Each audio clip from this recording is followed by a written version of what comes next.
Welcome to another InWheelTime podcast.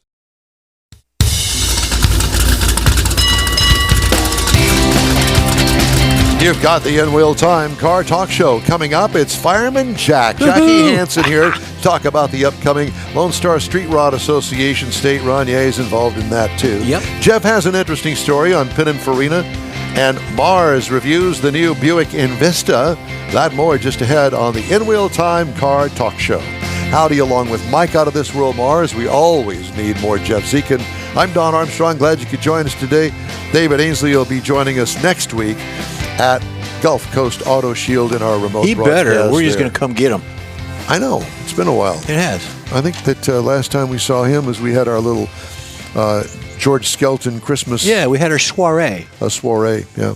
Mm-hmm. And George, if you're listening, thank you very much for all of the generosity you've thrown our way this year. It's always good to have an old friend here at the show. And I also want to thank your friend, Bruce West. Bruce West, who sent a 2001 Corvette buyer's guide. Brochure type, yeah. Mm-hmm, that you would get at the dealership to try to help sell the Corvette in 2001. And how much I appreciate that. It's very nice, and we sure hope that you're feeling better, Bruce, and we're on your side, buddy. Thank you, Bruce. Yes, very much so. All right, let's go. Where are we going? We're going to Jackie? Apparently Jackie's video is having a little bit of an issue, but it looks like we got him by audio. But you have to understand something. He lives somewhere that nobody knows where that is. Thank goodness for GPS. And breadcrumbs. Corn. The long way. The long way. That's right. The long way. Because does anybody know where Cat Springs, Texas is? Jeff and I Jack do. does. And Jackie does. Well, Jackie Hanson, we hope that you can hear us, and we're not making fun. I'm trying to get him something here. Okay. We're not trying to make fun of where he lives. It's just that it is out there. It's a boogie. Yeah, it's a ways out there. And to get out there, you go out I-10 past Sealy, and then you take a road that goes north. Mm-hmm. And that's the best that I can tell you. It's like it was like 50 miles, like 50 mile one way. Yeah. Are you kidding me? No. Well, not off of I-10. No, it's total from house to house, yes. 50 miles. Yeah, it took us an hour to get out there. Nice area. Beautiful area. Yeah. Good country. It's just a little distance. And I wonder if they have cats out there, because it is Cat Springs. Well, is it Cat's Springs or Cat Springs? Cat. I think. Well, cat. Cat singular. Springs. Singular. Yeah. Okay. I would believe. It's the way. Yeah. Right. Well, at any rate, while we're waiting for Jackie, if he has to be in Cat Springs, that's why we can't get him, because there is no cell service out there. You're lucky if you can do cup and string. Well, okay. So a couple of recalls for you. Ford F-150 Lightning, 23 to 24. Loss of steering from front control arm separation. Ooh. Martha? Those are two things you don't want to separate. No. Martha, I think that something's happened to the front suspension here. We're sitting on the ground. Martha went right and I went left. Yep. Also, missing seat mounting bolts. What? As you press on the accelerator pedal, you wind up in the back seat. Wow. On the Kia EV9 for 24 and 25. And you got the EV Kia what? 4? I got the K4. K4. Uh-huh. And I'm telling you, it's pretty cool.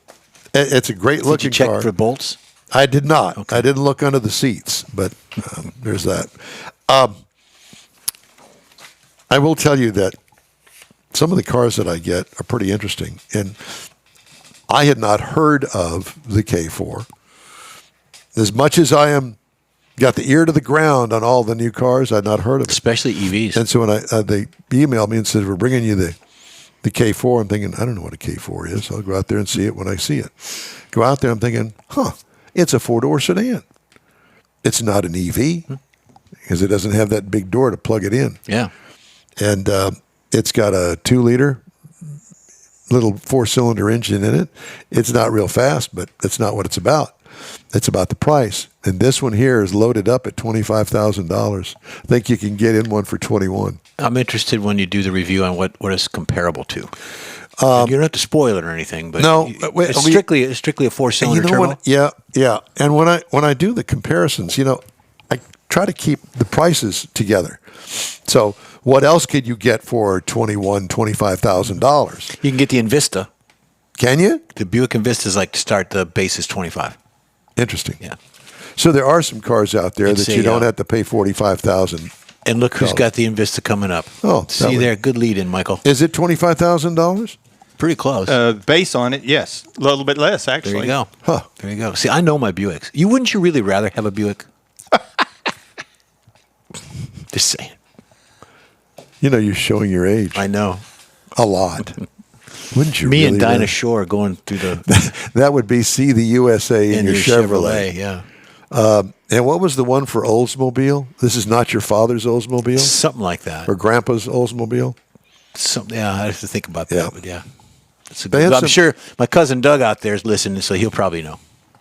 Yeah. Why? Is Doug an Olds guy? Yeah, well, no, he's just a car guy. Okay. He would know. Yeah. He had a GTO or Le Mans Tempest, something in that nature. Hot rod guy. I have to tell you that, when you click on these old commercials every once in a while on Facebook, then you start getting more of them. Yeah. Oh, my God. And then you get focused on, wow, that was cool. And I hear what you're saying. Yeah. And I asked Leslie, because I send her all of these reels. Poor Leslie. I know. I torture her with the reels. But there's also some commercials in there, car commercials, that are pretty cool, too. But see, we remember the old commercials and the nostalgia things. And what do you have today to remember?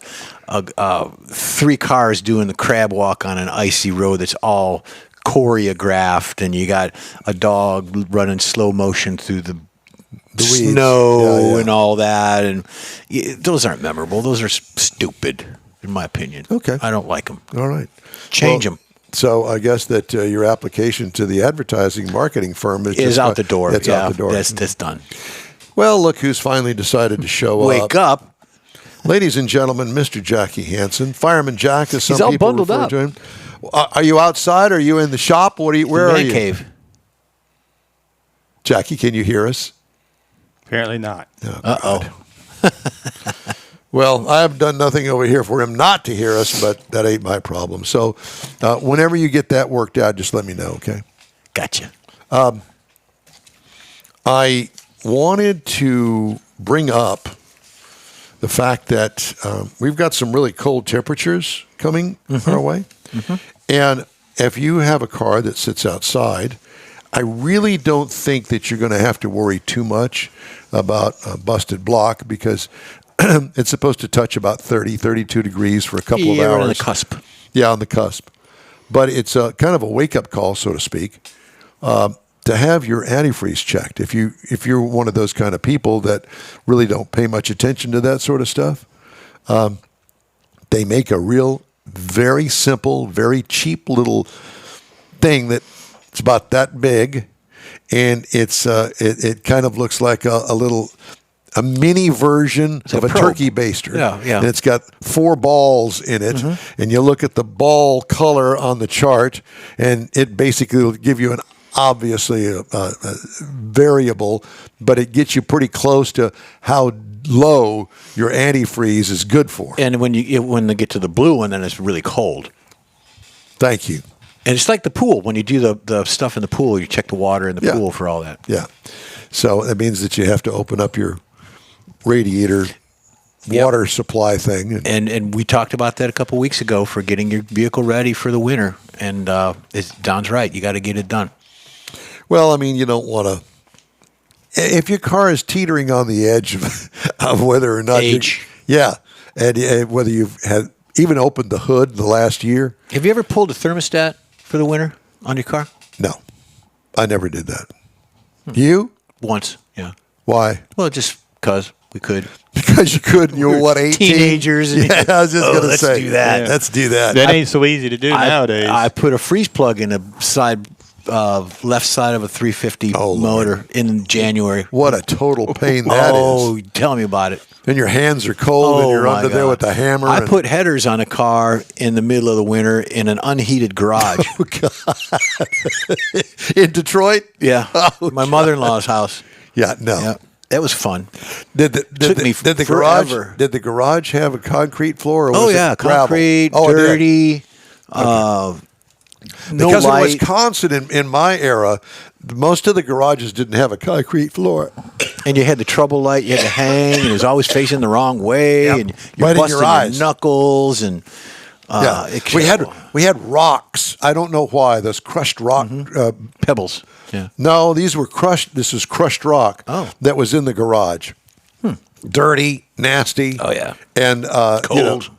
And very cold because the dirt was frozen. And then you fire it up, and the cable, the negative cable from the starter was laying on the header. It melted. You got to redo all. It's just But it was cool when you had it. Don't do that stuff anymore. No. I mean, I'm too old to do that. I can't get on crawling around a car. No. Well, I can, but I can't on the Corvette because it's too low to the ground. Yeah, you can't do that.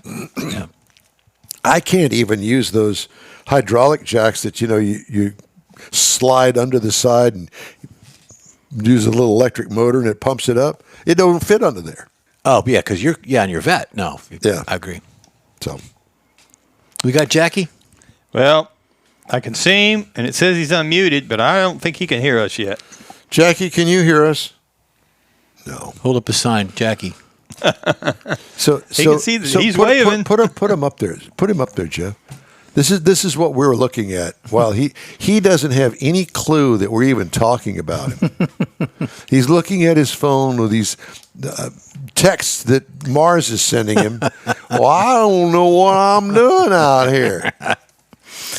We love you, Jackie. Yeah, we do. And since this is all a big mess, we can make fun of you, and you can't even hear us. So. Okay. That's right. You can't talk back. Okay. There was something else that I wanted to bring up. What you need in your garage. Those tools in a DIY garage. Oh, you had sent that to me, and I didn't really plug it into anything recent. Those tools in a DIY garage are permanent items, your socket set, floor jack, not need a replacement every few uses. However, tackling a project regularly, some of the things you might need, a tub of chassis grease. Oh, yeah. I've got a tub of grease in that cabinet right there. From when you had your Edsel. I was waiting for you to see your Model T. Yeah, something like that. Do you have a tub of grease in the garage, Morris? Not anymore. You threw it out. Yep. Got one in the kitchen called Crisco. Crisco. That'd be one of those that would. It's a cooking You'd have to, oil. right, but you'd have to really worry about the rats and stuff eating it away. So is the grease the red bearing grease, or is it the black grease, or the rear end dope? No, it's dark grease. Yeah, that you'd slather. You used to pack bearings with. Yeah, well, bearing grease is red, isn't it? No. Oh. No, it's almost a green. Okay.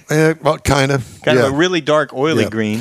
How about a medium strength thread locker? Do you got any of that in your tool chest? Medium strength. So it'll hold the threads, keep the thing in there, but it's not so tough that you're going to break the head off of it when you want to undo it.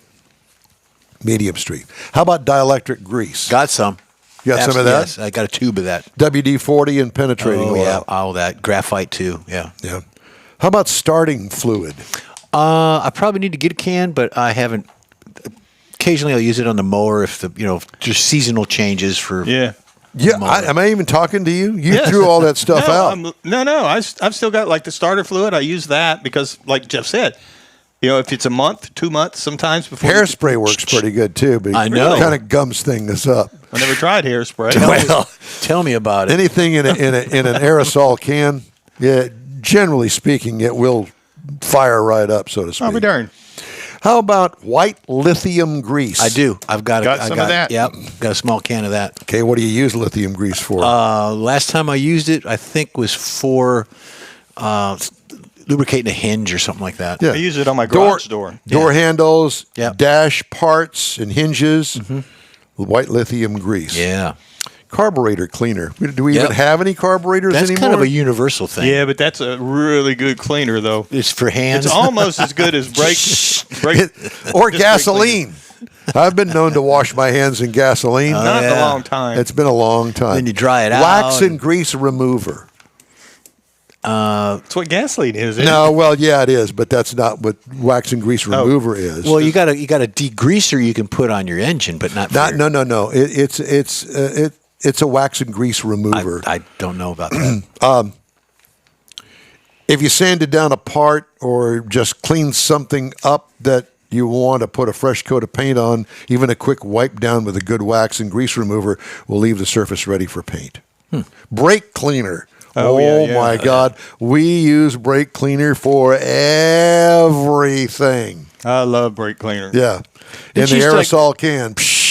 Drop a couple down the carburetor to clean it out, smoke it. Brake cleaner, We use transmission fluid. transmission fluid, same thing, and then you can put it on your tires to make them dark. Problem with transmission tried fluid, that. but now It's they have nasty. catalytic converters and it really Yeah. screw up the catalytic Yeah. converter. Well, blow but it you out. don't have You're gonna- carburetors to pour it down either That's too true. much. Engine degreaser, we just Yeah, talked we talked about about that. Glass cleaner, got some up there. Plenty, Interior cleaner, got that up plenty. there too. Little Yeah. a vinyl cleaner and Yeah. detailer. Yep. So those are just some of the things that you might want to have in your supply of stuff for In the your car. repertoire. In your repertoire for And, the car. You know, people do carry that stuff. Like when you go on the hot rod tour, you go on one of the excursions, you keep a little box or a little tool kit for safety and other things. Keep a couple of small just cans. in case box. They make smaller cans of that, pocket size. So You know, keep that's it with one of you. the nice things about that Corvette. It's got a couple of in-the-floor storage compartments in the back on either side. They're not real big, but you'd be amazed what you can stuff in there. rope, duct tape, All shovel. that. Yep. Shovel. You and your shovels. You got to get rid of the body. Well, that's kind of what I'm thinking. I was going, make sure you got the shovel, a sheet of plastic, In case the cat and dies no on the witnesses. road. And a little bag of lime. Yeah. A bag of lime, is that what you call it? To break down all the things. You're such you break down things. Break down things. No, they throw it on dirt for when they make roads and things. They throw lime down. Yeah. Well, why would you carry a lime around? It may be Well, needed. You if- never Because, know. you know, That's right. If you the got a shovel and a bag, the a roll of DPS would plastic. really be interested in that if they found that in the trunk. Hey, I'm a construction worker. Hey, it's for Right. the yard. It's for the yard. It's for the Flower yard. bed. Yeah. And how about that? The plastic tarpaulin that you got Yeah, there. that too. Yeah. And Yeah. the lime. Keep the stink down after you get it, whatever it is that you're burying buried. Mm-hmm. Yeah. No. Psycho. Of course, over there, you get over there where I'm at, there's swamps. You just kind of take your flat bottom boat and kind of Let the This gators is- take care of it. We've actually. I don't know as if I've ever been to Nederland or Nederville. Well, you got as close. I know you've been to Beaumont. Oh yeah. Yeah, well, you're Been down close. to Winnie and all of that area over there, kind of in your. I neck think of we the should do a woods. remote from your place. Well, I'm thinking the Tailpipes and Tacos has talked about doing one from Beaumont. Yeah. No, we're talking about your house. Oh, my house. You we wanna do want to that? see where you live, Mars. We want to see how slow that internet really is. Well, you got to Oh, no, bring lime, I got fiber now. Ooh. and you got to bring lime. That's right. You bring your own shovel and lime. What is it? They say you can, if you want to get rid of something, get rid of it, and then put some endangered plants around it because they'll never be. We'll be discovered. digging 'em up. There you go. Okay, enough of this. This is hurting my brain now. Hey, if you'd like to get in touch with us, shoot us an email. Where are we The going? address is info@InWheelTime.com. We're going to be back after this quick break. The Tex-Mex dining experience is defined by Lupi Tortilla, your destination for Texas's best beef fajitas and frozen margaritas. Since 1983, Lupi Tortilla has served authentic and time-tested recipes made with the freshest ingredients. Atmosphere is part of the award-winning experience at Lupi Tortilla, all developed in a little house near Highway 6 and I-10 in West Houston. Visit any of the Lupi Tortillas and you'll see the same attention to detail in each and every location. Start your Lupi experience with queso flammeado and guacamole, along with a classic frozen margarita. Dine on famous loopy beef and chicken fajitas, or pepper shrimp brochette, or a fish or vegetarian entree, and finish with a scrumptious flan for dessert. Find Loopy Tortilla in Houston, College Station, Beaumont, Austin, San Antonio, and Dallas-Fort Worth. There's a Texas location near you. The recipes are authentic and time-tested. The ingredients always fresh. Loopy Tortilla, he's pretty good. The rescheduled Gulf Coast Auto Shield Car Social is happening Saturday, January 11th, and you're invited. Bring your car, truck, or SUV, meet other enthusiasts, and find out what it'll take to get your car looking show-worthy again. Gulf Coast Auto Shield is your one-stop shop for paint detailing, coatings, window tint, clear bras, camera installs, and wheel repair.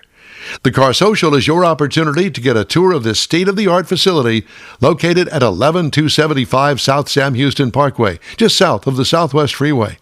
Join the Car Social Saturday, January 11th, 9 to noon. Talk to other owners and see how good your car can look on the upcoming Hot Rod Tour of Texas.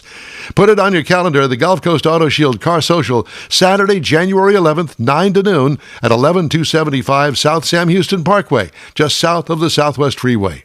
The InWheelTime Car Talk Show will be there too. We hope to see you then. Hey, thanks for joining us today on the InWheelTime Car Talk Show. Time now for Jeff's feature of the week. There we go. Pininfarina GT and Enigma. Here you go. So what's going on here is it is an Enigma. This vehicle measures 14.8 feet long. It's 6.4 feet wide, 4 feet tall, and it is the Enigma GT. Standout features lie in its wheelbase. Just the wheelbase alone is 10 feet. It's the 2+2 interior with hydrogen fuel internal combustion engine, nestled in a central rear area, enhancing aerodynamics. Paired with an electric motor up front, this prototype boosts all-wheel drive traction for a sporty ride. But what it really catches is your eye. It's the unique cabin entry. While it may look like your standard scissor door setup, the entire roof lifts, offering an and half the hood. Panoramic view for occupants. The Pininfarina hasn't revealed a new car. It has revealed everything. Check that out. The Italian coach builder with long list of chassis in their classic designs. The new entry is contemporary. It's a GT capable of blending unique characteristics. The dash and windscreen all lift as one, and once on board, you'll spot the OLED screen and aerodynamically inspired dash. Sustainable material choices augment the reality in the windscreen. There's lots of AI, of course, and lots of driver assistance, proving necessary considering the unique characteristics of the powertrain. The 2.5-liter V6 engine on board powered here not by petrol, but by hydrogen. Mike, the petrol is gas in your end. I'll just let you know. Thank you. The engine alone kicks out 435 horsepower and has but one job, the power the rear axle only. So you're only going to get the power from the engine, ICE engine, to the back. Powering the front axle is a 200 horsepower electric motor powered by a 10 kilowatt battery, which together gives the new Enigma, that's right, all-wheel drive, because that's what you want in it. It also features the lower the height of the bonnet, which is the front area of the vehicle, because the e-motors are smaller than the engine and thus the car with the optimum aerodynamic coefficient. So it's not too massive. The long wheelbase, the truth is fraction bigger than the BMW 3 Series, which should give you an idea of the size. It's not too heavy. The concept weighing in at around 3,726 pounds. So lots of expectation atop the streamlined physique. On one hand, it nods to the reimagined kind of car we all want to rediscover. We talked about that for auto shows. That's where this should be. So there you go. It's a very cool car. Hopefully they'll build it someday. I'm excited. They ain't going to build it. No, but it's something. But it sure is Pipe nice dream. to look at. Yep, absolutely. All right, time now on the InWheelTime Car Talk Show for this hour's car review. Mr. Mars driving the Buick Envista. Woohoo! Everybody pay attention. This is Yeah, gonna be pay good. attention. This is the 2025 Buick Envista. Comes in 3 trim levels. It comes in the Preferred, the Sport Touring, and the Avenir. Avenir. Avenir. And we were driving the Sport Touring. Now, all the trim levels are front-wheel drive. All-wheel drive is not available in this vehicle. Now, it's classified as a small station wagon. Now, in marketing terms, that's called a small SUV. Now, it seats 5 people.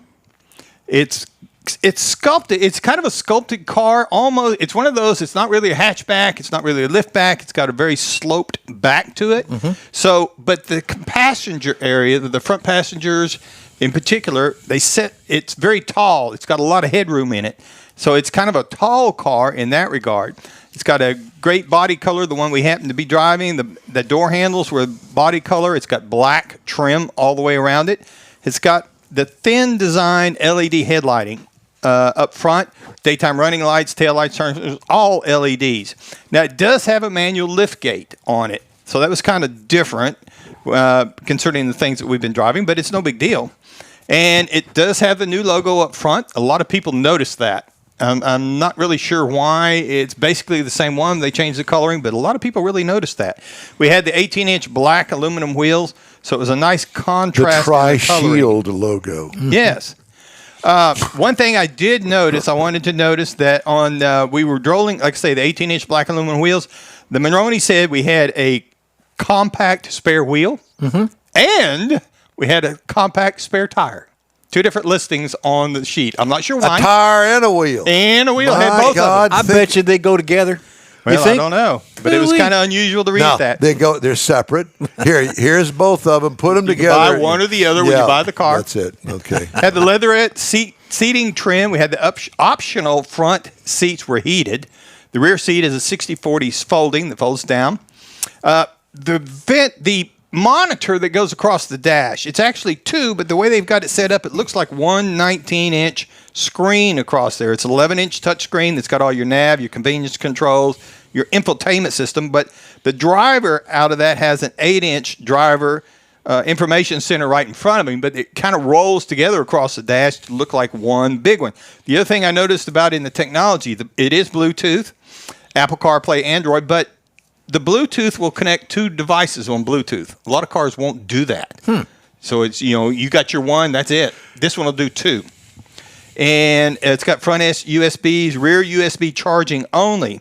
One thing I liked about this particular thing, a lot of cars, particularly the last two EVs I've been driving, when I got out of it, I came back to it, I had to log back in my phone, log back into Apple CarPlay.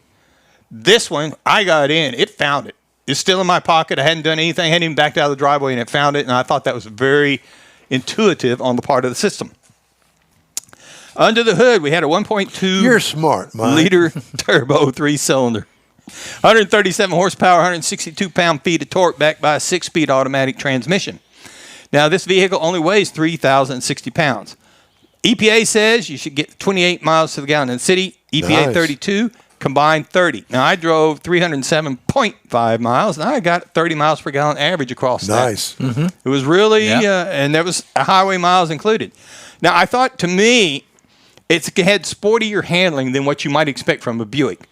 It's not a race car by any means, but you could drive it around curves pretty good. Felt like you were really driving something. Yep. It's relatively quiet out on the road, even with a 3-cylinder that's got its own little noise to it, but it's nothing you can't live with. Just talk to somebody and everything's all good.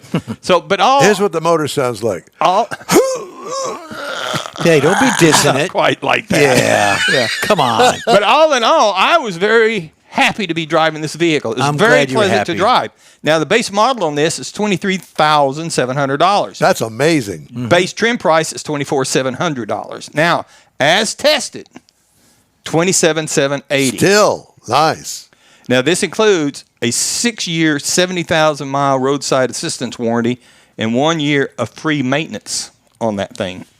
Now, you're looking for something to compare it to. Chevrolet Trax starts at about $20,400. Mazda CX-30, $24,995. Kia Soul at $22,990. But the things that you're going to find in this vehicle, the little bit of technology that it's got, the way it works, the way it drives, I was really impressed with this vehicle. In fact, I showed it to two of my kids, my daughter and one of her granddaughters. When you get ready to buy a new car, you need to look at something like this for this price. Don't be out here looking at $50,000 cars No. straight out of college. Yeah, because Daddy's going to buy that. Yeah. Or Grandpa. Somebody. But I thought, I could see this being something that somebody coming out of college, a family just getting started, this would be a car you could buy. You could afford to buy it, make the payments, and you're going to get a nice vehicle out of it.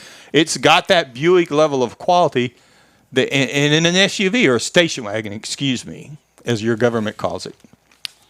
I love mine. That's my review of the Buick Envista. Thank you. Look at it. Check it out. All right, we're going to do that. Mine's the Envision. Today's In-Wheel-Time Car Talk Show is sponsored by Loopy Tortilla Tex-Mex, Gulf Coast Auto Shield, and Pro-Am Auto Accessories. The In-Wheel-Time Car Talk Show continues after this. Pro-Am Auto Accessories has been serving Houston's auto enthusiasts since 1984, providing world-class products for sports cars, European sedans, and American muscle.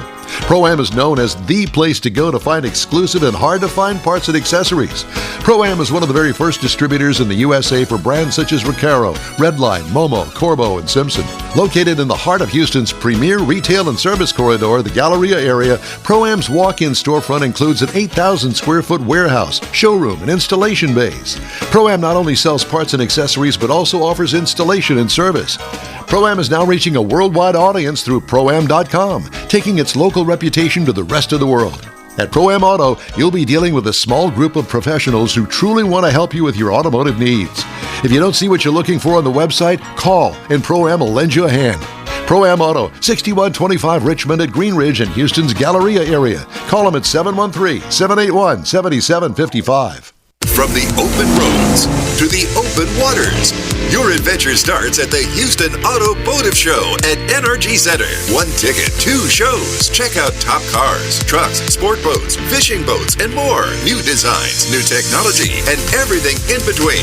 Spectacular experiences, amazing fun. There's something for everyone. Get your friends, get your family, and get your tickets now. The Houston Automotive Show, making waves and fueling adventures.